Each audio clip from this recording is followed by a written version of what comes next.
Shalom saudara-saudara yang dikasihi dalam Tuhan Yesus Kristus. Kita akan bersama-sama belajar bagian firman Tuhan, merenungkan firman Tuhan untuk ibadah David's Man. Dan kali ini kita akan melihat mengenai kitab-kitab para nabi, terutama para nabi kecil. Dan untuk pembahasan ini kita akan melihat dari beberapa kitab yang ada di dalam Perjanjian Lama, kitab-kitab nabi kecil itu. Dan kita akan minggu ini mulai untuk melihat dari nabi Obadja. Nah, kitab ini cukup pendek, hanya satu pasal, tetapi ada begitu banyak hal yang penting yang bisa kita pelajari di sana. Karena itu sebelum kita belajar dan merenungkan bagian firman Tuhan, kita berdoa. Bapa di dalam kerajaan sorga, kami bersyukur untuk penyertaan dan kasih-Mu, tuntunan dan kebaikan Tuhan yang terus kami lihat, rasakan dan nikmati sepanjang kehidupan kami. Bapa, kami berdoa saat kami akan merenungkan bagian firman Tuhan, Roh Kudus bekerja di dalam hati dan pikiran kami, melembutkan hati dan pikiran kami untuk kami boleh belajar bertumbuh di dalamnya. Setiap kami terbatas Tuhan, tetapi Roh-Mu tidak terbatas untuk menerjemahkan apa yang menjadi kehendak-Mu untuk kehidupan kami boleh mempermuliakan nama Tuhan. Pimpin sertai kami, berikan kami kekuatan untuk hidup di dalam ketaatan, dan di dalam nama Tuhan Yesus kami berdoa. Amin. Saudara, kita akan melihat kitab Nabi Obadja untuk seri pembahasan kitab nabi-nabi kecil ini. Dan ini cukup menarik karena di dalam Alkitab kita, Perjanjian Lama, kita melihat ada begitu banyak kitab para nabi. Dan umumnya kitab-kitab para nabi itu dibagi menjadi dua bagian besar. Ada yang disebut kitab nabi-nabi besar, mulai dari kitab Yesaya sampai kepada kitab Daniel. Dan kemudian kita melihat kitab nabi-nabi kecil, dari Hosea sampai kepada Maleaki. Ada sekitar 12 kitab untuk kitab nabi-nabi kecil ini. Dan kali ini kita akan melihat dari kitab Obadja. Di ayat yang pertama dikatakan penglihatan Obadja. Siapakah Obadja ini? Nah, tidak banyak yang kita tahu tentang Obadja ini, Nabi Obadja ini, selain dari bahwa dia ini adalah penulis dari kitab ini. Dan juga dia adalah seorang nabi yang memberikan nubuatannya, mendapat penyataan Tuhan. Nah, kitab Obadja ini seperti tadi saya katakan merupakan bagian dari kitab nabi-nabi di dalam Perjanjian Lama dan kitab nabi-nabi kecil. Nah, yang dimaksud dengan kitab nabi-nabi kecil dan kitab nabi-nabi besar ini bukan berbicara mengenai status nabinya bahwa yang satu lebih besar dari yang lain, tetapi berbicara mengenai tulisan mereka atau jumlah pasal yang ada. Sehingga kitab nabi-nabi kecil itu kitab yang lebih pendek sebenarnya maksudnya daripada kitab nabi-nabi besar. Kembali kepada Nabi Obadja ini, tidak banyak yang begitu kita ketahui. Dan cukup menarik bahwa di dalam kitab Perjanjian Lama ada banyak orang yang bernama Obadja. Paling tidak ada 13 orang yang bernama Obadja di dalam Perjanjian Lama. Di antaranya ada Obadja yang adalah seorang pegawai dari Raja Ahab, yang dimana dia menyembunyikan 100 orang nabi-nabi Tuhan dalam sebuah gua agar tidak dibunuh oleh Isabel. Dia adalah orang yang baik. 1 Raja-Raja pasal 18 ayat 3 hingga ayat yang keempat kita bisa melihat tentang orang ini. Kemudian ada juga seorang yang bernama Obadja yang diutus oleh Raja Yosafat dari Yehuda untuk mengajarkan hukum Taurat di kota-kota Yehuda. 2 Tawarik 17 ayat yang ke-7. Lalu juga ada seorang yang bernama Obadja yang membantu mengawasi perbaikan bait Allah pada zaman Raja Yosia, Raja Yehuda itu, di dalam 2 Tawarik pasal yang ke-34. Lalu ada juga seorang yang bernama Obadja yang adalah seorang imam pada masa Nehemia di dalam Nehemia pasal 10 ayat yang ke-5. Nah, nama Obadja artinya hamba Allah. Secara sederhana bisa diartikan demikian. Nah, Obadja yang dalam kitab ini hidup sesuai dengan namanya, dia adalah seorang hamba Allah, seorang nabi Tuhan. Dia jujur dan berani memberitakan nubuatan bahkan tentang penghakiman dan penghukuman terhadap Edom di sini. Nabi Obadja ini yang menulis kitab Obadja ini kemungkinan besar melayani di kerajaan selatan, yaitu kerajaan Yehuda. Ingat bahwa setelah zaman Salomo pada masa pemerintahan anaknya Rehabeam, itu kerajaan itu terpecah menjadi dua. Kerajaan utara dengan 10 suku yang disebut dengan kerajaan Israel, dan kerajaan selatan yaitu Yehuda. Nah, sedangkan masa atau tahun pelayanan dari Nabi Obadja ini tidak begitu kita ketahui, sebab tidak ada indikasi atau tidak menyebutkan siapa raja atau ada kejadian apa yang terjadi untuk rujukan masa pelayanannya. Tetapi meskipun demikian, beberapa ahli Perjanjian Lama memperkirakan bahwa dari ayat 10 hingga ayat yang ke-14 ada satu petunjuk di sana. Di sini menyebutkan satu keadaan di mana Yerusalem itu dijarah dan ditawan. Saya langsung bacakan saja untuk kita semua. Obadja pasal yang pertama ini, hanya satu pasal ini saja. Tetapi kita lihat di ayat yang ke-10 hingga ayat yang ke-14. Karena kekerasan terhadap saudaramu Yakub, maka celah akan meliputi engkau, dan engkau akan dilenyapkan untuk selama-lamanya. Pada waktu engkau berdiri di kejauhan, sedang orang-orang luar mengangkut kekayaan Yerusalem, dan orang-orang asing memasuki pintu gerbangnya, dan membuang undi atasnya. Engkau pun seperti salah seorang dari mereka itu. Janganlah memandang rendah saudaramu pada hari kemalangannya, dan janganlah bersukacita atas keturunan Yehuda pada hari kebinasaannya, dan janganlah membual pada hari kesusahannya. Janganlah masuk ke pintu gerbang umatku pada hari sialnya, bahkan janganlah memandang ringan malapetaka yang menimpanya pada hari sialnya, dan janganlah merenggut kekayaannya pada hari sialnya. Janganlah berdiri di persimpangan untuk melenyapkan orang-orangnya yang luput, dan janganlah serahkan orang-orangnya yang terlepas pada hari kesusahan. Nah, mengenai penyerbuan Yerusalem ini, ada 4 kemungkinan untuk kita bisa melihat sebagai rujukan kapan atau di mana masa Nabi Obadja ini melayani.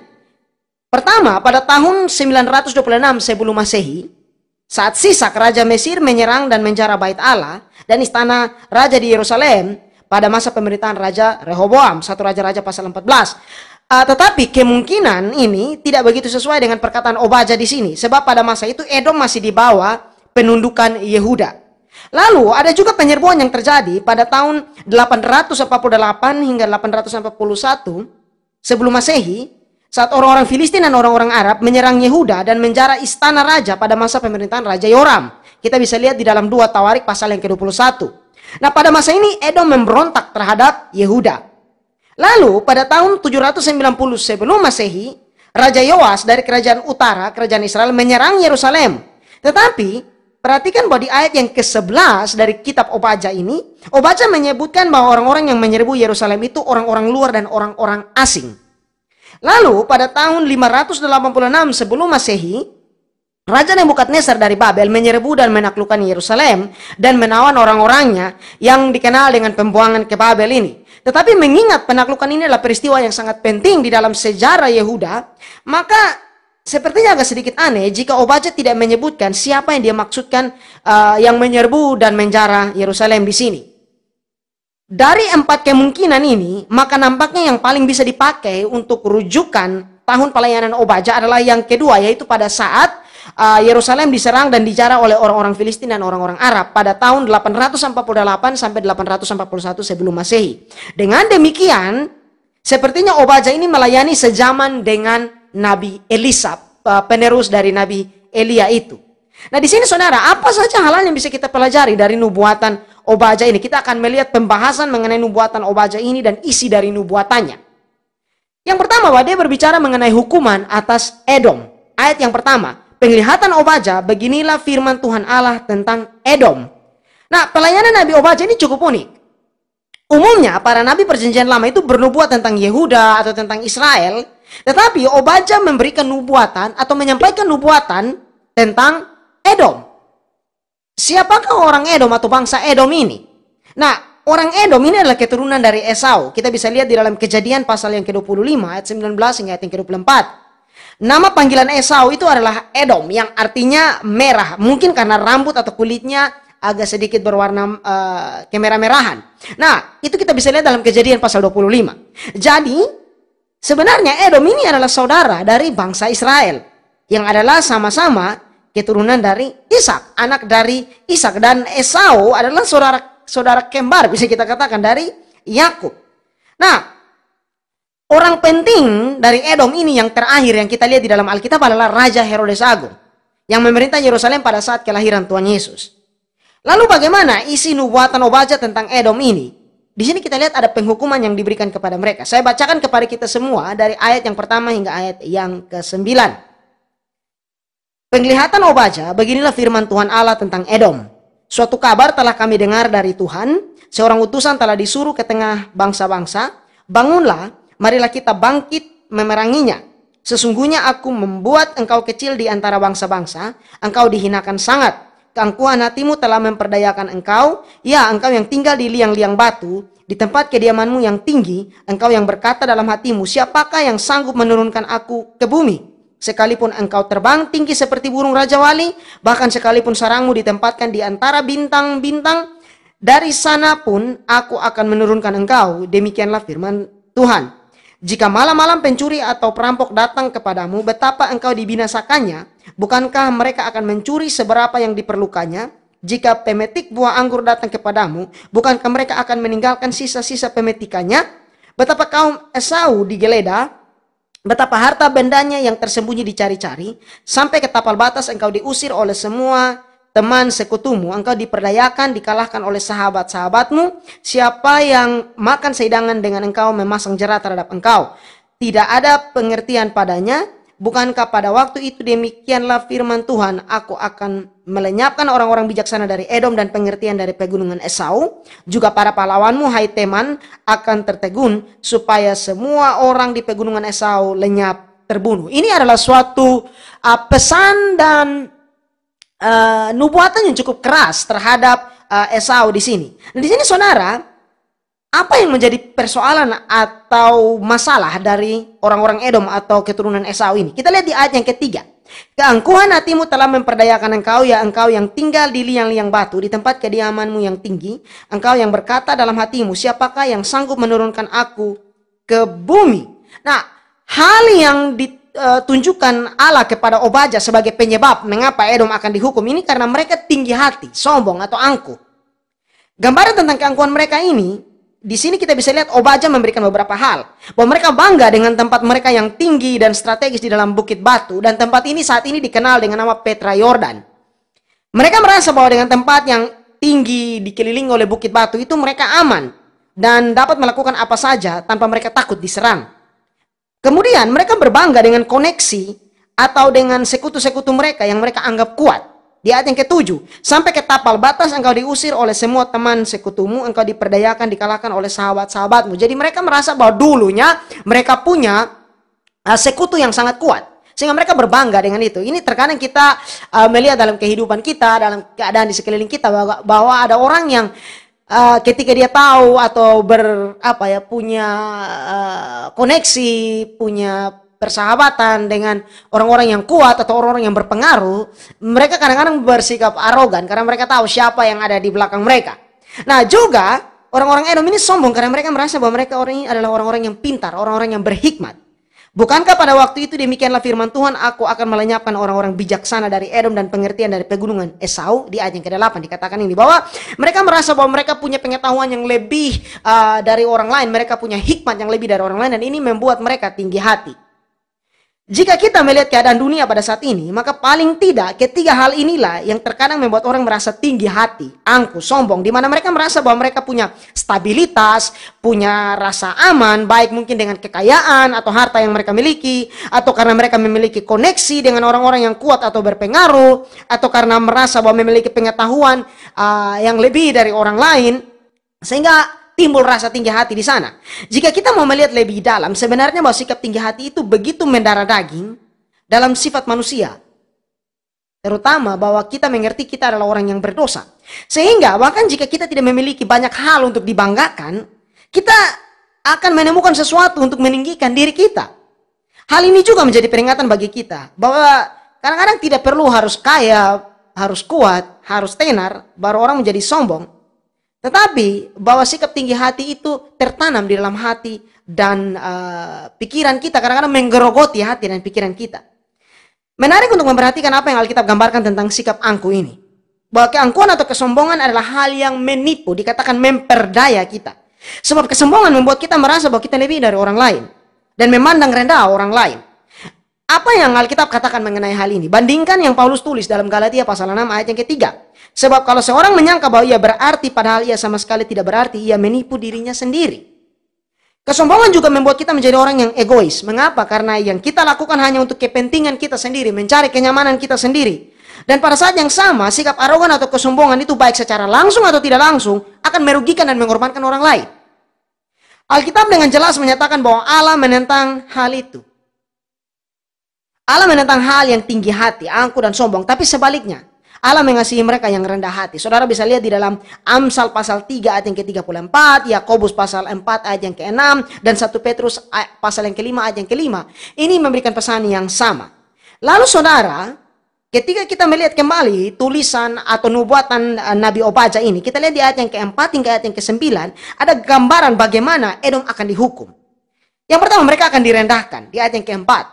Sekalipun engkau terbang tinggi seperti burung Raja Wali, bahkan sekalipun sarangmu ditempatkan di antara bintang-bintang, dari sana aku akan menurunkan engkau, demikianlah firman Tuhan.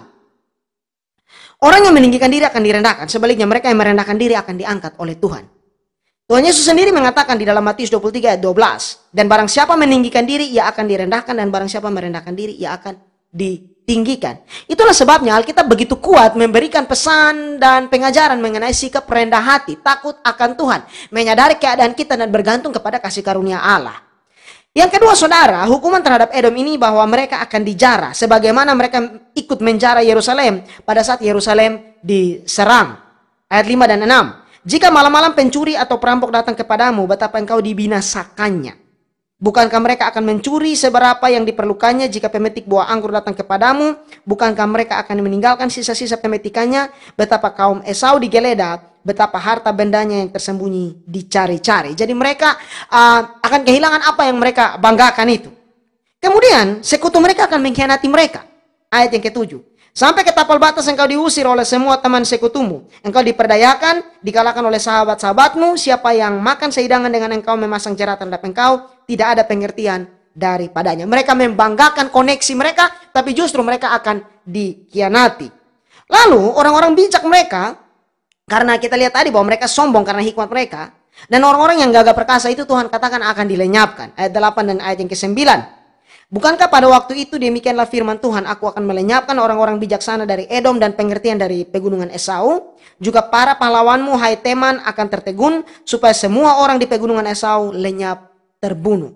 Ini mengajarkan kita bahwa kita perlu bergantung kepada Allah. Kita perlu menghargai orang-orang di sekeliling kita dan menghargai bantuan yang mereka berikan, dan juga bersama-sama bekerja, membangun hubungan yang baik dengan orang lain. Itu penting untuk kita lihat, mengelola berkat yang Tuhan berikan dengan hikmat yang dari Tuhan, sehingga itu bisa menjadi berkat bukan saja untuk kita tapi juga untuk orang lain. Tetapi kita juga harus ingat bahwa kita tidak bergantung atau jangan menggantungkan harapan kita kepada hal-hal yang ada di dunia ini atau juga kepada orang-orang di sekeliling kita. Kita perlu menghargai bantuan mereka, bahkan saat kita membutuhkan bantuan mereka, Allah bisa saja memakai mereka untuk membantu kita. Tetapi kembali kita perlu untuk melihat bahwa kita perlu bergantung sepenuhnya kepada Allah. Karena akan ada masa atau saatnya di mana bahkan orang terdekat kita pun mungkin tidak bisa untuk menolong kita. Sehingga kembali kita perlu menggantungkan harapan kita kepada Allah. Dan dengan menggantungkan harapan kita, berpengharapan di dalam Tuhan, kita belajar untuk menunjukkan sikap rendah hati. Lalu saudara, dosa dari Edom ini menjadi satu hal yang sorotan kuat dari Obadya. Kenapa? Karena ketika kita melihat kembali tadi, hukumannya begitu mengerikan. Di dalam ayat yang ke-10 hingga ayat yang ke-16, kita akan melihat bahwa bagian ini memberikan kepada kita gambaran yang lebih jelas mengenai mengapa Edom ini dihukum. Mereka melakukan kekerasan terhadap Israel, terhadap Yehuda yang adalah saudara mereka. Ayat yang ke-10, karena kekerasan terhadap saudaramu Yakub. Sebagai contoh, saat bangsa Israel keluar dari Mesir dan hendak melintasi wilayah mereka menolaknya. Bilangan 20 ayat 14 hingga ayat yang ke-21. Edom juga selalu terlibat dengan konflik terhadap Israel, terlibat dengan Israel di dalam konflik-konflik yang ada. Baik waktu pemerintahan Saul dan juga pada masa pemerintahan Daud dan pada zaman Raja Ahaz, itu mereka menyerang Yehuda. Kita lihat di 2 Tawarik pasal yang ke-28 ayat yang ke-17. Sehingga di sini perhatikan bagaimana penggambaran tentang dosa dari Edom ini, ayat 11 hingga ayat yang ke-13. Pada waktu engkau berdiri di kejauhan, sedang orang-orang luar mengangkut kekayaan Yerusalem dan orang-orang asing memasuki pintu gerbangnya dan membuang undi atasnya, engkau pun seperti salah seorang dari mereka itu. Janganlah memandang rendah saudaramu pada hari kemalangannya, dan janganlah bersuka cita atas keturunan Yehuda pada hari kebinasaannya, dan janganlah membual pada hari kesusahannya. Janganlah masuk ke pintu gerbang umatku pada hari sialnya, bahkan janganlah memandang ringan malapetaka yang menimpanya pada hari sialnya, dan janganlah merenggut kekayaannya pada hari sialnya. Mereka hanya menonton dan tidak menolong Yehuda saat Yerusalem diserang, dan malah bergembira bersuka cita dengan malapetaka yang dialami oleh saudara mereka Yehuda ini. Nah, terkadang kita lebih sering berpikir bahwa dosa adalah sesuatu yang kita lakukan. Tetapi sebenarnya dalam hal-hal di mana kita harus melakukan hal yang benar tapi kita tidak melakukannya, maka itu pun menjadi dosa. Yakobus menulis di dalam suratnya, Yakobus pasal 4 ayat yang ke-17. Jadi jika seorang tahu bagaimana ia harus berbuat baik tetapi ia tidak melakukannya, ia berdosa. Ini menjadi peringatan bagi kita. Lalu di ayat yang ke-14, janganlah berdiri di persimpangan untuk melenyapkan orang-orangnya yang luput, dan janganlah serahkan orang-orangnya yang terlepas pada hari kesusahan. Di sini hal yang mengerikan terjadi, bahwa mereka justru membantu musuh-musuh dari Israel, dari Yehuda. Perhatikan bahwa dosa mereka meningkat. Pertama dari hanya menonton, kemudian tidak berbuat apa-apa pada saat Israel menderita, kemudian bergembira atas kemalangan yang menimpa Israel, kemudian mengambil keuntungan dari musibah yang menimpa Israel, dan akhirnya terlibat dan mendukung, membantu musuh-musuh dari Israel ini. Ini hal yang bisa kita katakan cukup mengerikan di sini, saudara. Lalu ayat yang ke-15 hingga ayat yang ke-16. Sebab telah dekat hari Tuhan menimpa segala bangsa, seperti yang engkau lakukan demikianlah akan dilakukan kepadamu, perbuatanmu akan kembali menimpa kepalamu sendiri. Sesungguhnya seperti kamu telah minum di atas gunungku yang kudus, segala bangsa pun akan minum dengan tidak henti-hentinya, bahkan mereka akan minum dengan lahap, dan mereka akan menjadi seakan-akan mereka tidak pernah ada. Edom berpikir bahwa sikap mereka yang jahat terhadap Israel ini tidak akan berakibat apa-apa bagi mereka. Tetapi peringatan jelas diberikan ayat yang ke-15. Sebab telah dekat hari Tuhan menimpa segala bangsa, seperti yang engkau lakukan demikianlah akan dilakukan kepadamu, perbuatanmu akan kembali menimpa kepalamu sendiri. Ini mengingatkan kepada kita bahwa Allah adalah Allah yang adil. Ada satu istilah muncul bahwa dosa kita akan menemukan kita sendiri. Artinya bahwa apa yang kita buat itu yang akan kita tuai. Apa yang kita tabur itu yang akan kita tuai di sini. Nah, perhatikan saudara bahwa pelajaran penting yang bisa kita lihat dari hubungan antara Edom dan Israel ini sebenarnya masalah keluarga, lalu mau dibilang. Kita bisa menarik dari kehidupan Yakub dan Esau, di mana Yakub menipu Esau, kemudian Esau ada satu titik di mana memaafkan dia. Tetapi kita lihat bahwa generasi-generasi berikut tetap memendam kepahitan itu. Kita baca di dalam kitab Kejadian, kita bisa melihat konflik antara Yakub dan Esau itu begitu tajam dan begitu berat sebenarnya. Walaupun ada masa di mana mereka rekonsiliasi atau berdamai, tetapi akar pahit itu masih ada di sana. Dan inilah yang menghancurkan keluarga dan bahkan sebuah bangsa, akar pahit ini. Yaitu dendam, kepahitan, dan rasa benci di sana. Karena kita justru menikmati saat kita memendam kebencian dan kepahitan terhadap orang lain. Tapi ingat, hal itu justru menjadi racun. Saat kita memendam kepahitan dan kebencian terhadap orang lain, itu sama seperti kita meminum racun, tetapi mengharapkan orang lain yang mati. Dan ini adalah hal yang menjadi teguran di sini. Penekanan yang kuat dari bagian ini adalah sikap jahat yang Edom lakukan terhadap saudara mereka. Adalah hal yang buruk saat kita melakukan sesuatu yang jahat atau buruk terhadap orang lain. Tetapi juga lebih buruk saat kita melakukan itu terhadap saudara sendiri. Baik itu saudara kandung mungkin, dan juga saudara seiman. Adalah sesuatu yang menyedihkan dan berbahaya jika kita menyebut diri kita orang Kristen, tetapi masih senang jika orang lain, jika saudara seiman kita yang mungkin membuat kita tidak nyaman, yang menentang kita, menyusahkan kita, itu menderita karena kita merasa senang di sana. Nah, di dalam Matius pasal yang kelima 38 hingga ayat yang ke-48, Tuhan Yesus memberikan satu pengajaran yang menarik di sana. Di sana berbicara tentang mata ganti mata, tentang mengasihi musuh, dan Tuhan Yesus menempatkan semua itu pada hal yang bagaimana dengan benar kita melihat itu.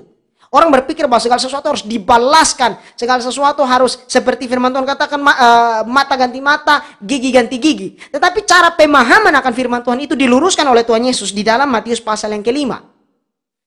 Di sana Yesus mengajarkan tentang mengasihi orang lain. Nah, mungkin ada yang berargumen dan mengatakan bahwa ya bicara memang gampang, tapi bagaimana prakteknya? Ada yang mengatakan bahwa Anda tidak tahu apa yang sudah mereka lakukan terhadap saya. Ya, saya memang tidak tahu apa yang sudah orang lain lakukan terhadap saudara, dan saudara juga tidak tahu apa yang orang lain lakukan terhadap saya. Tetapi yang saya tahu bahwa apa yang Yesus perintahkan di sana, yaitu bahwa jika Tuhan menyuruh kita untuk melakukan sesuatu yang benar, memberikan pengampunan, mendoakan, dan menyerahkan semuanya itu ke dalam tangan pengasihan Allah untuk melawat dan menghibur hati kita, maka saya percaya bahwa jika Tuhan memerintahkan semua itu, Dia juga sanggup untuk memberikan kekuatan kepada kita untuk melakukannya. Sebab jika kita mengandalkan kekuatan kita sendiri, jelas kita tidak akan sanggup untuk menunjukkan kasih kepada orang lain. Perhatikan bahwa hukuman untuk Edom ini cukup berat. Jangan berpikir bahwa Allah tidak memperhatikan apa yang kita lakukan. Paulus memberikan peringatan ini juga di dalam Galatia pasal 6 ayat yang ke-7. Jangan sesat, Allah tidak membiarkan dirinya dipermainkan, karena apa yang ditabur orang itu juga yang akan dituainya. Pengalaman dan penglihatan Obadya ini harusnya menjadi peringatan bagi kita semua. Obadya adalah nabi dan dia bernubuat. Dan adalah doa dari saya agar bahwa kita semua benar-benar serius dalam melihat teguran firman Tuhan yang datang kepada kita ini. Lalu saudara, kita akan melihat bagaimana keluputan dan kemenangan bagi orang Israel. Ayat yang ke-17 hingga ayat yang ke-21, bagian terakhir dari pembahasan kita ini. Tetapi di Gunung Sion akan ada orang-orang yang terluput, dan gunung itu akan menjadi tempat kudus. Dan kaum keturunan Yakub akan memiliki pula tanah miliknya. Kaum keturunan Yakub akan menjadi api, dan kaum keturunan Yusuf menjadi nyala api, dan kaum keturunan Esau menjadi tunggul gandum. Mereka akan membakar dan memakan habis sekaliannya. Dan dari kaum keturunan Esau tidak ada seorang pun yang terlepas, sebab Tuhanlah yang berfirman demikian. Maka orang-orang tanah Negeb akan memiliki pegunungan Esau, dan orang-orang daerah bukit akan memiliki tanah orang Filistin. Mereka akan memiliki daerah Efraim dan daerah Samaria, dan suku Benyamin akan memiliki daerah Gilead. Orang-orang Israel yang diangkut ke dalam pembuangan akan memiliki tanah orang Kanaan sampai ke Sarfat, dan orang-orang Yerusalem yang diangkut ke dalam pembuangan yang ada di Sefarat akan memiliki kota-kota tanah Negeb. Penyelamat-penyelamat akan naik ke atas gunung Sion untuk menghukumkan pegunungan Esau, maka Tuhanlah yang akan empunya kerajaan itu. Saudara, bahwa bagian terakhir dari nubuatan Obadya ini berisi tentang janji pemulihan dan penyelamatan bagi Israel. Penggambaran yang diberikan bahwa mereka akan kembali dari pembuangan dan akan menguasai tanah yang dijanjikan kembali kepada mereka. Saya ingin menutup dengan suatu pengamatan di sini, bahwa dalam kitab ini kita bisa melihat penggambaran mengenai Kristus. Bahwa umat Tuhan akan terpelihara di dalam kasih Allah. Walaupun Edom menyerang Israel, menyerang Yehuda di sini untuk membinasakan mereka, tetapi janji Allah tetap setia kepada umatnya. Sebab lewat umat itulah Mesias itu akan lahir. Tuhan juga akan datang sebagai hakim yang agung dan membalaskan kejahatan dari mereka yang menentang dia. Dan kita tahu bahwa Kristus akan datang sebagai hakim yang agung. Lalu bahwa bagi anak-anak Tuhan ada keselamatan yang akan datang dari Allah sendiri. Dan Yesus adalah keselamatan itu. Juga di sini dikatakan bahwa Tuhanlah pemilik kerajaan yang kekal itu di ayat yang ke-21. Bahwa Yesuslah yang akan memerintah sebagai raja yang kekal untuk selama-lamanya. Dari bagian pembahasan firman Tuhan ini kita belajar untuk bagaimana kita mengarahkan hati dan sikap kita seturut dengan kebenaran firman Tuhan. Ada hal yang mungkin berat untuk kita bisa mengasihi orang lain, mengampuni orang lain, dan berbuat baik. Bahkan kepada orang yang mungkin membuat kita merasa tidak nyaman. Tetapi lewat pertolongan Roh Kudus, Allah sanggup untuk memampukan kita, untuk kita bisa menjadi berkat, untuk mempermuliakan namanya. Dan juga di sini menjadi peringatan bagi kita, untuk bagaimana kita tidak memperlakukan orang lain dengan semena-mena. Untuk kita bagaimana tidak bersuka cita atas penderitaan orang lain. Dan kiranya bagian firman Tuhan ini menolong kita untuk kita belajar dan bertumbuh di dalam kasih Kristus. Mari kita berdoa. Bapa dalam kerajaan sorga, kami bersyukur untuk bagian firman Tuhan yang sudah kami renungkan. Kami terbatas di dalam memahami, tetapi kami percaya Roh Kudus mampu untuk menolong kami. Bantu setiap kami untuk kami boleh melangkah di dalam kebenaran, menunjukkan kasih Kristus kepada orang lain. Dan juga Tuhan, bantu kami untuk kehidupan kami mempermuliakan nama Tuhan. Pimpin sertai kami, lindungi setiap kami Bapa. Dan oleh kuat kuasa Roh-Mu, Tuhan sendiri yang menolong. Dan setiap langkah kehidupan kami, biarlah Tuhan kami selalu bergantung dan melihat, memandang kepada wajah-Mu, bergantung di dalam kasih karunia-Mu. Ini doa, ini permohonan kami di dalam nama Tuhan Yesus kami berdoa dan bersyukur. Amin.